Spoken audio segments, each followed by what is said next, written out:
എനിക്കറിയാം എന്നെക്കാളും വലുത് അവളാണെന്ന്. നിന്റെ ആലോചിച്ചിരിപ്പ് കണ്ടാൽ തന്നെ അറിയാം അവൾ ആലോചിച്ചോണ്ടിരിക്കണതാണ്. എന്നിട്ട് ഇപ്പൊ പേര് മറന്നു, ഇന്ന് പേരറിഞ്ഞൂടാന്ന്. നിനക്ക് നാണാവൂലല്ലേ നിനക്ക്? പിന്നെ എനിക്ക് ഭ്രാന്തൊന്നുമല്ല, നിന്റെ ഇരിപ്പ് കണ്ടാൽ തന്നെ അറിയാം അവളെ നോക്കി ആലോചിച്ചോണ്ടിരിക്കണേന്ന്. എന്നാ പിന്നെ നിനക്ക് അവളെ കിട്ടിയാ പോരെ?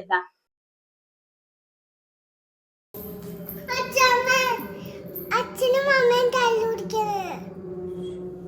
അച്ഛന് വേണ്ട. ഓ എനിക്ക് ഭ്രാന്ത് ഒരു പിടി തന്നിട്ടുണ്ടല്ലോ.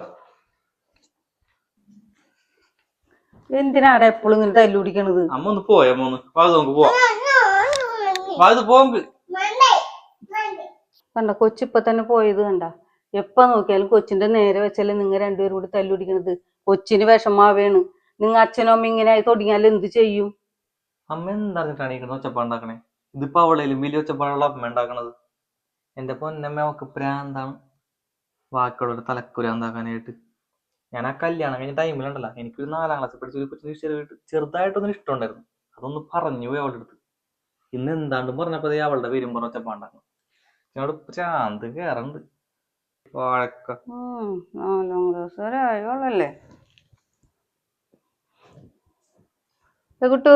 വിഷുവിന് സെറ്റ് സാരി മേടിച്ചോട്ടാ. ഒന്ന് പോയ മൂന്ന് ബാക്കിയുള്ള തലക്കുരാന്നിരിക്കണ്. നമ്മുടെ സെറ്റ് സാരി. മോനെ 4ാം ക്ലാസ് തുടങ്ങി ഡിഗ്രി വരെ കിടക്കട്ടാ.